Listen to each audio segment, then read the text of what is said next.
अच्छा, सचिदानंद उत्तेकर भी हमारे साथ जुड़ गए, उनसे कॉल लेते हैं, फिर सीधा सौदा का अपडेट भी लेंगे और डिटेल में बातचीत करेंगे राजेश सातपुते से कि क्या उनको पसंद आ रहा है यतिन और आशीष की टीम में। लेकिन सचिन, गुड मॉर्निंग, बताइए आज का ट्रेड क्या रहेगा? Good morning, Harshad ma'am, and wishing you many happy returns of the day. Thank you, Uh, thanks a lot. जिस तरीके से मार्केट में पिछले हफ्ते से थोड़ा सा मोमेंटम था, काफी सारे फर्टिलाइजर स्टॉक्स ने एक अच्छा रनअप नजर आया था। बट चंबल फर्टिलाइजर एक क्रूशल ब्रेकआउट जोन के आसपास प्लेस्ड है। जिस तरीके से कल के सत्र में भी लॉन्ग बिल्टअप्स हुए हैं, 440 के आसपास का एक इम्पॉर्टेंट क्लस्टर था ऑप्शन राइटर्स का, मुझे लग रहा है उन पे दबाव होना चाहिए, एंड जिसके वजह से एक अच्छा स्विंग बन सकता है during the day towards 455। Positional target यहाँ पर इंटैक्ट है अराउंड 476 का, एंड यहाँ पर चंबल फर्टिलाइजर्स में खरीदारी करने की सलाह होगी 436 के स्टॉप लॉस के साथ।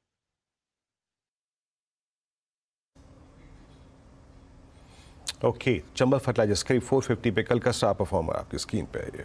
इस स्टॉक में थोड़ा सा ओवरहैंग डेफिनेटली रहेगा, लेकिन चार्ट्स पर एक बार वोडाफोन आइडिया पर भी एक चेक मैं लेना चाहूंगी।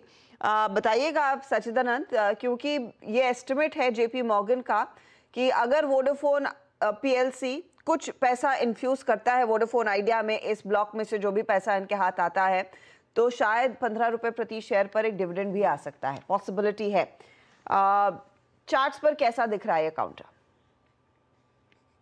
हर्षदा, इनफैक्ट जब ये स्टॉक अराउंड 12:30 11 के आसपास ट्रेंड हो रहा था, तभी हमने एक आउटलुक दिया था कि लगभग अराउंड 16:30 18 के आसपास के स्विंग्स बनने चाहिए।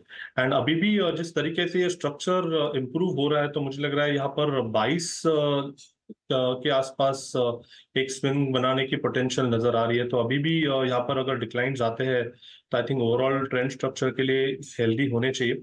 एक अच्छा बेस यहाँ पर ऑलमोस्ट एस्टेब्लिश हो चुका है 12:30 के आसपास, एंड जैसे ही 18 का लेवल निकल जाता है तो मुझे लग रहा है ये बेस भी शिफ्ट हो जाएगा लगभग अराउंड 16 लेवल्स के आसपास। तो मुझे लग रहा है on a weekly closing basis आपको 16 के नीचे स्टॉप लॉसेस प्लेस करने चाहिए, एंड अभी भी खरीदारी करने के मौके ढूंढने हैं 22.5 के लक्ष्य के लिए। तो काफी बड़ी हेडरूम अभी भी यहाँ पर अवेलेबल है, एंड मोमेंटम के लिहाज से भी इसे चेज किया जा सकता है। ओके, अच्छा, मैं वोडाफोन आइडिया आपकी स्क्रीन पे 17 पे ट्रेड करता हुआ। और सचिन, आपका ट्रेड क्या रहेगा? अर्षदा, यहाँ पर इंडसइंड बैंक में एक अच्छा पॉजिटिव ट्रैक्शन है। 1500 के ऊपर इसने एक ओपनिंग अच्छी तरह मेंटेन की है, एंड जिस तरीके से एक स्विंग लो बना के वापस अपने प्रीवियस डे स्विंग हाई को निकाला है, तो मुझे लग रहा है काफी कॉन्फिडेंट रनअप यहाँ पर नजर आना चाहिए। जो नेक्स्ट हर्डल है स्टॉक के लिए वो 1550 के आसपास प्लेस्ड है, तो ट्रेडिंग के लिहाज से मुझे लग रहा है आपके टारगेट्स वहीं पे प्लेस होने चाहिए, एंड स्टॉप लॉस यहाँ से लगभग अराउंड 1516 के आसपास प्लेस करना है, एंड अगर थोड़ी सी भी डिक्लाइन होती है तो 1520 तक खरीदारी की जा सकती है इंडसइंड बैंक के फ्यूचर में। इंडसइंड बैंक में तेजी की पोजीशंस क्लियरली आप लेकर चलेंगे। क्विकली, चंबल फर्टिलाइजर जो वायदे का टॉप ट्रेडेड काउंटर है, 7% का इजाफा, 6% का ओआई एडिशन, 471 के लेवल्स अब आ चुके हैं। आई थिंक 474 तक की चाल इसने दिखाई है ओपनिंग के साथ ही। सचिदानंद, आपका आई गेस टारगेट 476 था, ये राइड करेंगे या फिर उससे पहले कुछ मुनाफा बुक करना शुरू करें? हर्षदा, मुझे लग रहा है यहाँ पर मुनाफा बांध देना चाहिए। 476 का मैंने सेकंड टारगेट दिया था, वो भी यहाँ पर अचीव हो चुका है।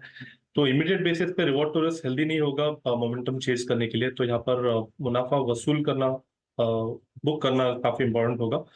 So next trailing stop loss या नेक्स्ट ट्रेड मुझे लग रहा है थोड़ा सा कंसोलिडेशन के बाद इवॉल्व होना चाहिए, बट फिलहाल तो ऑलमोस्ट टारगेट हिट है, तो प्रॉफिट बुक करने की सलाह होगी। Okay, Chambal fertilizers profit book कीजिए। आज फर्टिलाइजर्स केमिकल्स बहुत स्ट्रॉन्ग हो गए हैं। इनमें सचिन जी के पास एक ट्रेड है, पहले उसको आई थिंक रीड करते हैं, फिर आगे बढ़ेंगे। सचिन, क्या पिक कर रहे हैं आप? वीरेंद्र जी, यहाँ पर थोड़ा सा दबाव नजर आ रहा है काफी सारे ऑटो स्टॉक्स पे, एंड वहां पर टाटा मोटर्स ने पिछले 3 दिनों के स्विंग लोस को रीटेस्ट किया है। तो मुझे लग रहा है जिस तरीके से डेटा फिलहाल है, 1000 के आसपास एक काफी स्टिफ रेजिस्टेंस रहा था काउंटर में, तो यहाँ पर फ्रेश शॉर्ट पोजीशंस ऐड करने की सलाह होगी लगभग अराउंड 998 के आसपास, 988 के आसपास इसके फ्यूचर्स ट्रेंड हो रहे हैं। स्टॉप लॉस आपको 993 पे लगाना है, एंड फ्रेश शॉर्ट्स डिप्लॉय करने हैं टाटा मोटर्स में 970 के लक्ष्य के लिए। टाटा मोटर्स में एक शॉर्ट साइड का ट्रेड इस समय आता हुआ। अच्छा, लेट्स ब्रिंग मारुति। मारुति क्या कर रहा है? It's 12 I think 593। सचिन एक बार इसको रीड कीजिएगा। अभी भी इसमें एक पुल बैक आया और एग्जैक्टली ये वही ट्रेजेक्ट्री है जहां से ये अमूमन पुल बैक देता है, that particular 50-day exponential moving average. आपका टेक मारुति पे?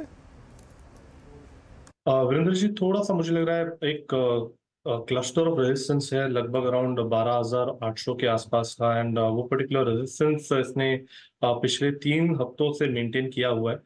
प्लस जिस तरीके से कन्वर्जन हुआ है इसके शॉर्ट टर्म एवरेजेस 5 एंड 20 में, तो मुझे लग रहा है अगर 12,500 लेवल टूट जाता है तो आई थिंक एक मेजर सपोर्ट लगभग अराउंड 11,800 के आसपास प्लेस्ड है। तो मुझे लग रहा है इमीडिएटली यहाँ पर लॉन्ग पोजीशंस चेस करने की सलाह नहीं होगी।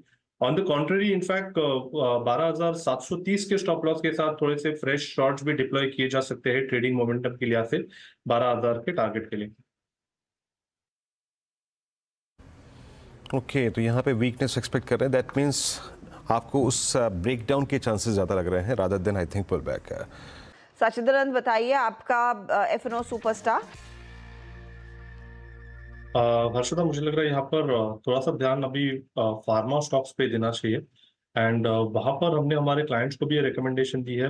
सिंजिन का स्ट्रक्चर काफी इंटरेस्टिंग है, एक अच्छे बुलिश फ्लैग फॉर्मेशन के ब्रेकआउट लेवल के आसपास ये ट्रेंड हो रहा है। अपने 200 डे एक्सपोनेंशियल मूविंग एवरेज को इसने अच्छी तरह मेंटेन किया है, एंड जिस तरीके से प्राइस इवॉल्व हो रही है, मुझे लग रहा है जल्दी ये पर्टिकुलर स्टॉक 740 के पार होना चाहिए। तो ट्रेडिंग के लिहाज से टारगेट होगा अराउंड 740 का, खरीदारी करनी है सिंजिन के फ्यूचर्स में, एंड स्टॉप लॉस आपको यहाँ से लगभग अराउंड 706 पर लगाना है।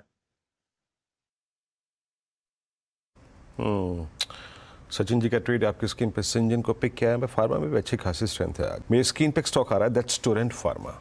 गजब का ब्रेकआउट 2966 पे, और ये अपनी एक राइजिंग चैनल को भी बहुत एग्रेसिवली बाइसेक्ट करता हुआ अभी मेरी नजर गई है। सचिन जी, आप बताइए टोरेंट फार्मा पे आपका टेक, फ्यूचर्स पे आपका टेक, और ये जो टिपिकल राउंडिंग बॉटम का एक ब्रेकआउट है, इस पे कुछ भी कह लीजिए इसको। आई थिंक कितना एग्रेसिव है ये, क्या टारगेट्स है, और कोई ऑप्शन अगर आपके व्यू में हो तो बताइएगा प्लीज। वीरेंद्र जी, मुझे लग रहा है यहाँ पर फ्यूचर्स के साथ ही रहना चाहिए। 2996 के आसपास मुझे लग रहा है एक स्विंग बनना चाहिए। लगभग अराउंड 30-35 पॉइंट की अपमूव यहाँ पर अनफोल्ड हो रही है, and stop loss I think जो ब्रेकआउट जोन था लगभग अराउंड 2930 के आसपास मुझे लग रहा है वहीं पे प्लेस्ड होगा। तो रिवॉर्ड टू रिस्क थोड़ा सा 1:1 है, बट मुझे लग रहा है ये मोमेंटम जो मिला है overall pharma as a space में, आई थिंक ये particular momentum throughout the day जारी रहना चाहिए, एंड टोरेंट पे मुझे लग रहा है एक अच्छा कॉन्फिडेंस स्विंग बन सकता है 2996 तक का।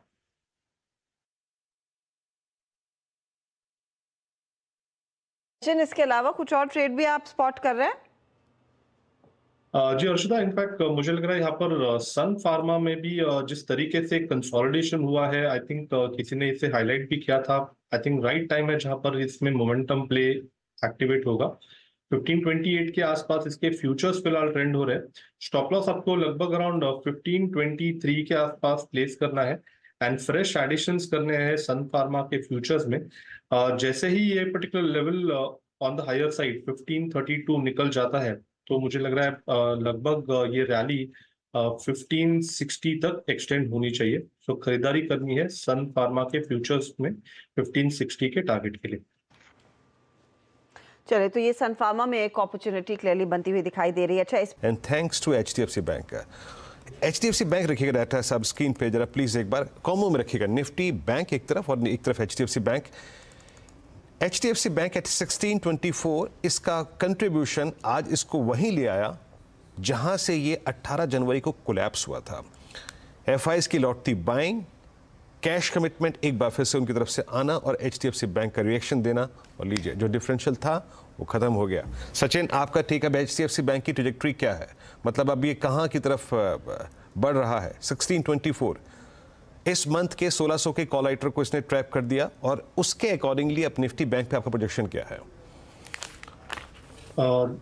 वीरेंद्र जी, यहाँ पर लगातार हम पिछले हफ्ते से यहाँ पर एक लॉन्ग बायस लेके ही चल रहे हैं। इनफैक्ट अगर हम प्राइस डेटा देखें तो लगभग 1660 तक की यहाँ पर हेडरूम अवेलेबल है। इंट्राडे के लिहाज से मुझे लग रहा है अभी भी 1638 के आसपास का स्विंग बनना चाहिए। तो काफी अच्छी तेजी है, अपने शॉर्ट टर्म एवरेजेस को काफी अच्छी तरह ये रिस्पेक्ट करते हुए चल रहा है। तो इमीडिएट बेसिस पे जो बेस यहाँ पर नजर आ रहा है वो लगभग अराउंड 1610 के आसपास का है। जब तक इसके नीचे क्लोजिंग एस्टैब्लिश नहीं होती तब तक मुझे लग रहा है ये मोमेंटम बरकरार रहेगा। सो ट्रेडिंग के लिहाज से भी अगर किसी को फ्रेश लॉन्ग्स ऐड करने हैं तो 1638 के टारगेट के लिए किए जा सकते हैं 1610 के फ्रेश स्टॉप लॉस के साथ। ओके, तो HDFC बैंक में एक अच्छा खासा मौका, तो ये तेजी में इनफैक्ट पूरा निफ्टी बैंक का यूनिवर्स तेजी में, और स्टेट बैंक ऑफ इंडिया भी अब इन निजी बैंकों के साथ इस पार्टी का हिस्सा बन रहा है। 850 के आसपास ट्रेड करता हुआ 1% की पूरी बढ़त यहाँ पर इस स्टॉक ने भी अपने नाम कर ली है। तो मोमेंटम जोरदार देखा जा रहा है। पहली दफा 51,215 पर इस समय जो निफ्टी बैंक छूकर आया ऑल टाइम हाई 3 जून के बाद, दरअसल ये बड़ा मूव इस इंडेक्स ने दिखाया और इसका इंतजार था। अब यहां से और मोमेंटम जोर पकड़ने की पूरी उम्मीद जताई जा रही है। चलिए इसी मोड पर हम लेंगे आप सभी जानकारों से इजाजत। बहुत बहुत शुक्रिया हमारे लिए समय निकालकर इस दिन पार्टिसिपेट करने के लिए। लेकिन 10 के दमदार ट्रेड्स पर आगे चर्चा होगी, और प्रशांत सावंत और आशीष बहेती से रिक्वेस्ट है कि आप हमारे साथ बने रहें। कार्यक्रम में आगे रचना वैद, सेंट्रम ब्रोकिंग के नीलेश जैन से भी बात करेंगे, और मार्केट बिग वॉइस में आज हमारे साथ जुड़ने वाले हैं